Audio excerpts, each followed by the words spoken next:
ভুট্টা খেতে কে কে ভালোবাসেন? এই যে আজকে বাজারে গেছিলাম সকালবেলা, অনেকদিন পরে গেছিলাম, শরীরটা ভালো যাচ্ছে না, তাই বাজার থেকে ভুট্টা কিনে এনেছি। একটা 5 টাকা। আমি বললাম একটা 5 টাকা, তখন বললো চারটে 20 টাকা। লাস্টে 5খানা দিয়েছে 20 টাকায়। এই ভুট্টাগুলো খেতে খুব ভালো লাগে। আমি মাঝে মাঝে কী করি, সেদ্ধ করি, প্রেসারে সেদ্ধ করি, আর তাতে দাঁত দাঁতটা কমায়। আর এখন ছেলে বায়না করছে পোড়াতে হবে। আগে প্রথমে ভুট্টাগুলোকে ভালো করে পরিষ্কার করে ছাড়িয়ে নিতে হবে, এরকম করে পুরো ভালো করে ছাড়িয়ে নেবো একদম। এখন শুধু ভুট্টা, একটা করে ভুট্টা খেলেই না এত বড় বড় পেটটা বেশ ভর্তি হয়ে যায়।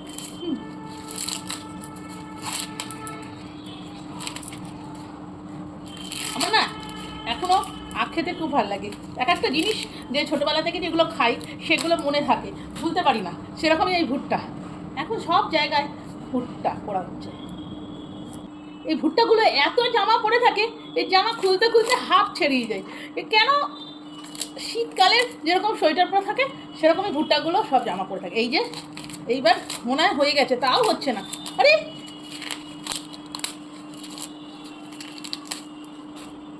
আর দেখুন, মানুষের চুলের মতো কত চুল, ভুট্টারও চুল হয়।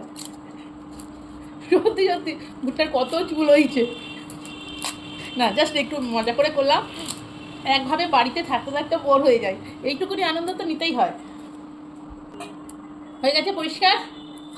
আর এই যে গাছের গন্ধরাজ লেবু, ভুট্টাটা পোড়াবো, পুড়িয়ে লেবু আর বিটনুনটাও বলে দিই কীভাবে হলো। আমার ঘর অনেকটা বিটনুন আছে জানেন তো, ওই বাদাম কিনি যখন প্যাকেটে, তার সঙ্গে বিটনুন দেয়, সেটা আর ফেলি না, সেটা একটা কৌটোতে রেখে দিয়েছি। হয়ে গেল 3টে আইটেম। এবার শুধু পুড়িয়ে নিয়ে চলে আসছি। আর ছেলেকে পুড়িয়ে দেবো, আমি কিন্তু পোড়া খাবো না, আমি দেখাবো আমি কি করে খাই। ঝটপট পুড়িয়ে নিই। দেখেছেন একটা ভুট্টার কত জামা পড়েছিল, এই মানুষ হলে গরমে হাঁসফাঁস করতো। ভাবা যায় এত জামা, খুলতেই থাকছি। ভুট্টা ছাড়িয়ে নিয়েছি, একটা কিন্তু হ্যান্ডেলটা ভেঙে দিয়েছি, যাতে ওইটা আমি প্রেশারের মধ্যে দেবো সেদ্ধ করার জন্য।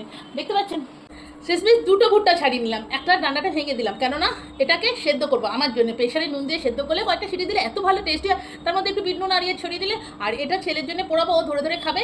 আর এইটাকে না আমি হাফ করে নেবো, দেখি গায়ে জোড়া থেকে না। আমি পেরেছি, ভাবতে শেষ পর্যন্ত পেরেছি। ঠিক আছে, এবারে করে আসছি। আর প্রেশারের মধ্যে দিয়ে দিলাম, দিয়ে একটু জল দিয়ে দিলাম অল্প করে।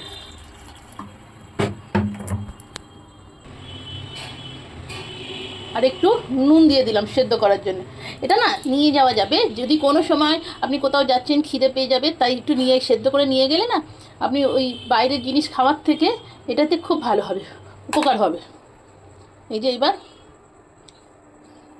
প্রেশারের ঢাকাটা আটকে দিলাম, কয়েকটা সিটি দিলেই ব্যাস হয়ে যাবে। এদিকে এটাকেও পুড়িয়ে নেবো।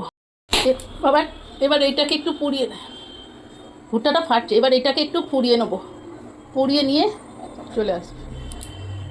এবার ভুট্টাটাকে একটু পুড়িয়ে নেবো, যার যেরকম আছে সেগনি দিয়ে পুড়িয়ে নিলে, ভুট্টা তো পোড়া হচ্ছে উনুনের উপরে, খেতে খুব ভালো লাগে। আমার একটু উনুন ব্যবহার হয় না এতে করে। এবার কীরকম ফাটছে আওয়াজ হচ্ছে, পুড়িয়ে নিয়ে চলে আসি পুরোটা। এর মতন ছোটো ছোটো জিনিস নিয়ে আনন্দে থাকবেন, দেখবেন আপনার যত দুঃখ কষ্ট যাই আসুক, কখন নিমিষে হাওয়া হয়ে যাবে বুঝতে পারবেন না। আর খাবেন, যতই আমার মতন মোটা হন, কিন্তু খাওয়া ছাড়বেন না। জীবনে আছে এটা কি, আপনি শিশু ভুট্টা, মা ছিল আর বাচ্চা ছিল, তা বাচ্চাটাকে ছেড়ে দিই। হ্যাঁ, আর এদিকে আমাদের দাদা কিন্তু খুব হেল্প করছে, লেবু কেটে দিল, সব কেটে দিল, দাদা করে, দাদা মানুষটা খুব ভালো জানেন তো। দাদা বলছে মাথা করে পড়ে গেলাম। না সত্যি সত্যি আমি কিন্তু চিরাক নিয়ে ঢুনলেও এইরকম আমি কোথাও পাবো না, এত ভালো। আসলে একটু ভালো ভালো কথা বলতে হয়, তাহলে মানুষরা ভালো মনে করে, নিজেকে খুব মানে আপিয়ে দিয়ে কাজ করে নেয়, জানেন তো। এটা ছবি বললাম, কাউকে কিছু মনে করবেন না। যাই হোক, দাদা তুমি কি খাবে ভুট্টা? ও তুমি অত কাজ করো না, ক্যামেরার সামনে রয়েছে, তুমি এত কাজ দেখাচ্ছ কেন? তুমি ভুট্টা খাবে? আচ্ছা হয়েছে, অনেক কাজ দেখেছো দাদা, কাজ দেখাচ্ছে। আগে আমার ছিল পয়েন্ট করার অভ্যেস, এখন দাদার। যাই হোক হচ্ছে, এবার ভুট্টাটা খাওয়ার জন্য ছেলে বসে আছে। এই যে একটু, এই যে ভুট্টাতে এবার লেবু মাখিয়ে নিচ্ছি। যদি লঙ্কার গুঁড়ো খেতে চান খেতে পারেন, কিন্তু লঙ্কার গুঁড়ো তো খাওয়া উচিত নয়, তাই জন্যে শুধু লেবু আর বিট নুন দিয়ে খাওয়াবে। এই যে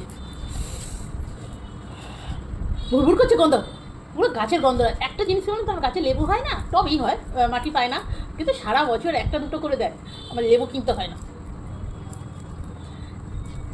এটা হয়েছে আমারটাও একটু মাখিয়ে নি, আমার সেদ্ধটাও মাখিয়ে নি, দুটোই চমৎকার খেতে লাগবে। হ্যাঁ, গরম, খুব গরম, কিন্তু কিন্তু খেতে খুব ভালো লাগে সেদ্ধ। আমরা তো যেখানে যাই, যে মনে করুন বাবুকে নিয়ে ক্লাসে যেতাম, ছেলেকে নিয়ে, সেখান থেকে নিয়ে আসতাম। আচ্ছা, এবার পালা, বললাম না বাদাম ভাজা হচ্ছে যে প্যাকেটের সঙ্গে নুন দেয়, সেগুলো ফেলি না, খেয়ে দিয়ে নিয়ে আসি। বাস, এই যে ঘিয়ের কৌটাকে ফুটো করে নিয়েছি, কেনার দরকার নেই, কিছু টেকনিক আমার কাছ থেকে শিখে নেবেন, খুব ভালো পারি বুদ্ধি এগুলো। হ্যাঁ, হয়ে গেল। আচ্ছা, এই যে এইটা তো একটু মাখিয়ে নিই, বেশি দেওয়ার দরকার নেই, নুন বেশি দেওয়ার দরকার নেই, এটা মাখিয়ে নিলাম, লঙ্কা দেওয়া দরকার নেই। এবার আমি সেদ্ধটা খাই, সত্যি হ্যাঁ, সেদ্ধ করলে কোনো কষ্ট হয় না, পেট ভরতে হয়। আজকে ছেলেকে দিয়ে দিই, একটু ওর থেকে খেয়ে দেখবো, খাই। এটা তো দাঁতে চাপ দিতে হয়তো, দিয়ে দিই ওটা। পুরোটাই খেতে হয়তো, এরকম করে বানিয়ে খান। আর ভুট্টার প্রচুর উপকারিতা আছে, এখন অত খেতে পারছি না, এখন খাওয়ার স্বাদে খান, উপকারিতা তো আছে, তাছাড়া বাইরের ওইসব জিনিস না খাওয়া ভালো। টাটা। তাহলে ভুট্টাটা খাওয়া শেষ করে নিই, সবাই খান, বাচ্চাদের টিফিনে দিয়ে দিন, খুব সুন্দর, ওরা ঘুরে ঘুরে খাবে। আর পুড়িয়ে ফেলে কি হয়েছে, একটু শক্ত হবে, শুনতে হয়েছেন, কোনো শক্ত পারেন না। কোথাও বেড়াতে যাচ্ছেন, টিফিন কোর্টে দুটো সেদ্ধ করে নিন, নাহলে পুড়িয়ে নিন, বাইরের ওই সব খাওয়া থেকে এটা ভালো। ভালো থাকবেন, আবার সুস্থ থাকবেন, আর আমার সঙ্গে থাকবেন, আর কী বলুন, টাটা।